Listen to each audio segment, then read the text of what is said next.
kind of temporary work, which is a new way of people doing things. The green one is freelance, and this purple one is crowdsourcing. Okay, so this side of the chart now is growing, and I expect maybe within 5 years it will be maybe half and half or something like that. So this is a trend that's already coming upon us, and we should be ready for it.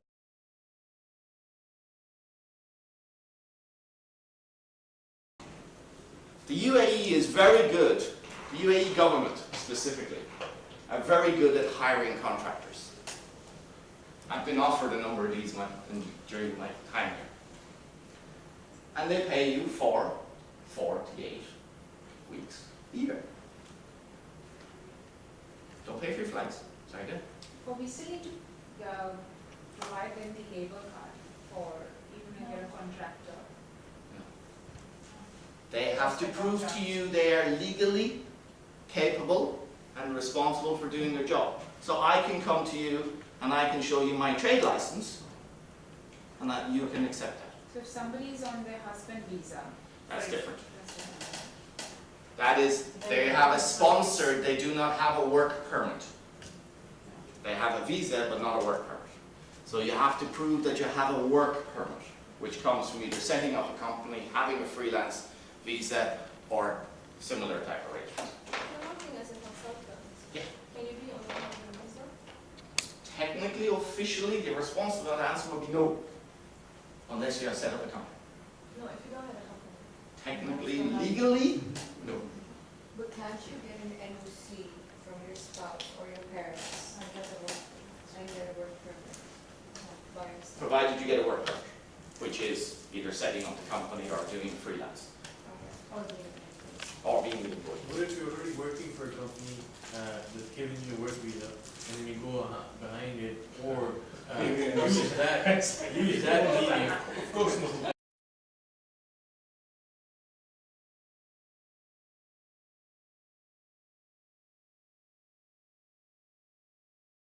Right to earn, or paid or unpaid, have a position outside of this position without the permission of us. Having an NOC from that company to say you can go do whatever you like does not entitle you legally to invoice another company. You should have a company that allows you to invoice. Same as there's quite a few people that are retired and they're living on a visa and they're issuing invoices. Not allowed. Okay? Is there a big clampdown on this in the UAE yet? No. Will there be when we start having to pay corporate tax? Probably, if we ever have to pay corporate tax. Okay? What else might you save? Visa processing, paid for time off, availability of resources. For instance, how much, anyone in manufacturing? How big is your company? So this is basically like a temporary employee, temporary agency that what they have in the States. You need 40 employers because your production increased this month. You give them a call, they give you 40 people to work for that 1 month, 2 months. And then That's different. There's actually companies like that in the UAE that supply, sorry? Labor supply. Thousands? 15,000 doors every day that your bottle of water needs to be delivered to. Can you afford a business development manager and a sales team to deliver that product? Maybe, maybe not. The idea is, when you're an established big business, your freelancers tend to be for a project basis, for an improvement. When you're in a growth phase in your organization, freelancers tend to replace employees. So you hire your employees in a slower basis, so you keep control of your costs. Can you say that again? In organizations that are established, so things are running nicely, and you've got your quality manager, but he doesn't have the resources to go and implement a new project. You would hire a freelancer for 6 months to do that project. Where if your company is going through a growth spurt, which a lot of SMEs are, So you don't necessarily have the cash to hire an employee. You don't necessarily have, I know I'm going to have a job for you in 3 years, because your visa is 2 or 3 years, then it might be a better option to hire a freelance person to come in and help you while you continue to hire someone and have that person training the next level down. Okay? While you save and manage your costs. One of the beauties of freelance is you know how much your invoice is going to be every month, and you only pay that invoice. You don't pay the invoice, then pay the rent on their accommodation. Then if they're sick, you have to provide medical leave. If they go to hospital, you need to provide this. If they don't turn up for work, you still need to pay them. There's all of these other things that allow you to manage your cash flow. That's one of the benefits of freelance. Some of the examples of freelance, and these are things that I've seen happen in the UAE. You have everything. Every possible role in your company that you have today, you could identify a freelance person for that. You're looking for a professional to do a job. Are the resources available? One of the biggest untapped resources in this country was, you mentioned a little while ago, one of the biggest untapped resources, human resources in the country, is professional women that have chosen to raise their kids, which is a noble profession and a lot of work, guys, for those of you who don't see it. But they might have 2 or 3 hours a day. Drop the kids off at school, go do something until 1 o'clock, and then have enough time to go home and pick up the kids from school. How many people do you all know that have had professional jobs, have decided to spend some time with their kids, that would possibly be a resource to a small and medium enterprise? There's lots and lots. My creative director. The creative director would be one example.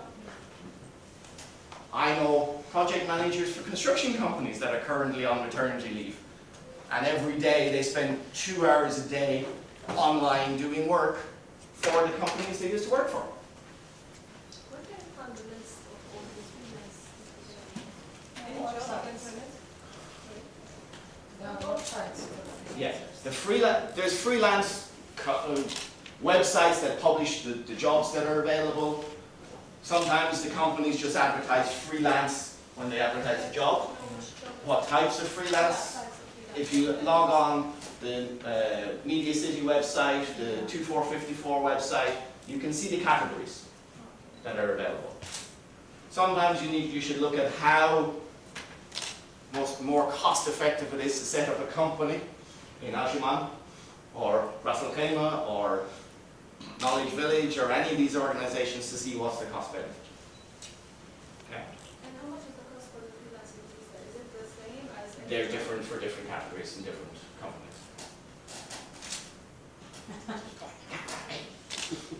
Okay, you know how distracting that is? Every possible person you could need, you can find a professional to do it. If you're willing to look, and if you're willing to open up the company to the possibility of having someone in your organization as not a full-time employee. So one of the challenges I face every day is when I have this discussion with HR directors. Oh, but they're not on my visa. What if they don't turn up for work? What if they want to resign and stop doing their contract? This can happen for employees as well. In my point exactly. Anonymization is company secrets. Some company secrets. How do I protect confidentiality? Confidentiality. How do I ensure the person is going to take responsibility and do their job? How do you become an employee in this country? You get an employment contract, yeah? Once you have an employment contract, you turn up and you do your job. The company has policies and procedures which you follow. If you don't comply with the policy and procedures, what happens? You get a nice behave yourself. Then you get a second, behave yourself. I've worked in HR too. Then you get a third, behave yourself. And then you get a fourth, get out. How would you deal with a freelancer? It's in the contract. You will do this. If you don't do this, you will get that. So when they want to leave you, they have to give you a month's notice or 3 months' notice, or termination of contract rather than notice. If they want to breach confidentiality, you have a confidentiality agreement with them, which is the same confidentiality agreement you would have with an employee. So take KPMG as an example. Ernst & Young, PwC. Do you think all of their employees could share all this lovely information about all the companies they work for? No. There's a confidentiality agreement in place. Are they employees of the company? No. They're employees of PwC, which then freelances contracts them in to do a job in the other company. What was the third one I had? Oh, I have no control over them. Do you want control over your employees? Or do you want them to actually turn up and want to work on a daily basis? It depends. Oh, I love that. What? What? It depends. Why? Sometimes some people, whoever industry they're working on, they need to have control so they can deliver. I'll tell you what. My husband owns an interior fit-out company, Correct. and we have our own carpentry workshop. Yeah. And this is the debate we always having, me and my husband, about it. Okay, he's an architect, he likes perfection. I am more practical in work and I need work to be done more. Uh-huh. So when we have our own employees, we can have more control, so I call it, over them, so they can produce more. But when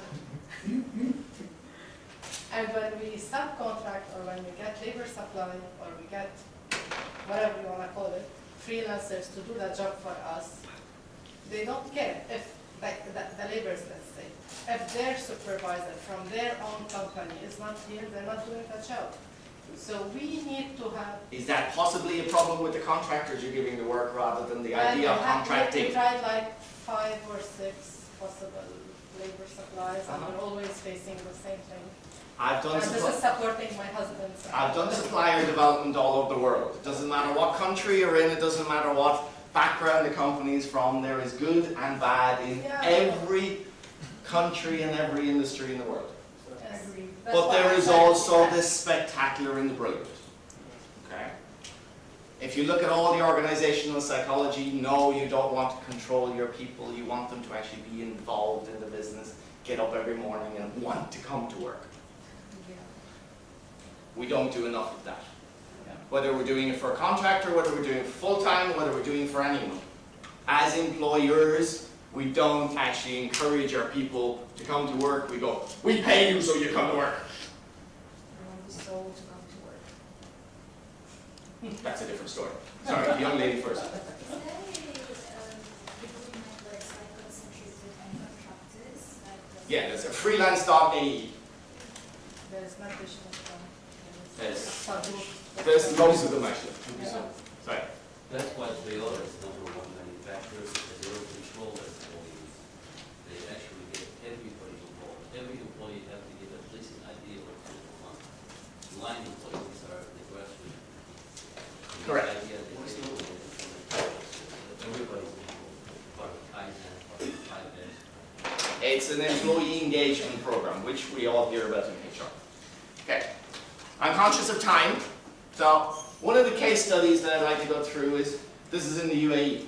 An organization a couple of years ago decided they wanted to tidy up their HR files. Each employee had 6 files, one for holidays, one for disciplinary, one for legal, one for a time and attendance, and one for all the other paperwork, administration, and all that kind of stuff. So the HR decided they wanted to do a project across the organization to actually change this. Who's going to do it? We don't have anyone. They hired a young lady for 6 weeks. I think it was 4 weeks, 4 to 5 weeks. In 4 to 5 weeks, she turned 2,000 employee files around. Because all she did was sit at the table and go, right, I have my 6, I have 1, I have 1, I have 1. And while she was doing it, she said, "Ooh, your visa's missing. Ooh, your passport's expired." How do you think that made a difference when the company went through a legal case and they were asked for the employee file of employee X? And they went, "Oh, here's all the 6.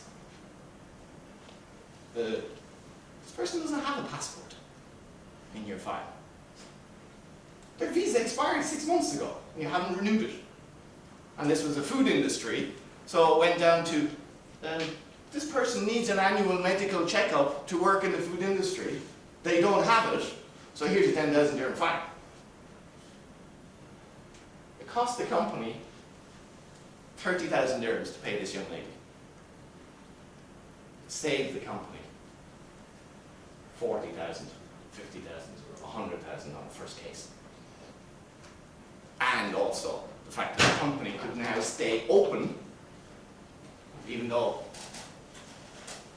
there was a case that the company could have been closed because they didn't have the annual medical checks done for the sake of administrative stress. Second one, QHSE. Different one to this, I'll talk about the other one. For 5 years, I acted as the Quality, Environmental and Safety Manager for a company. Happened to be in Ireland, not here, but for 5 years. I sat in on strategic discussions. When the regulators like the municipality wanted to contact the company, they rang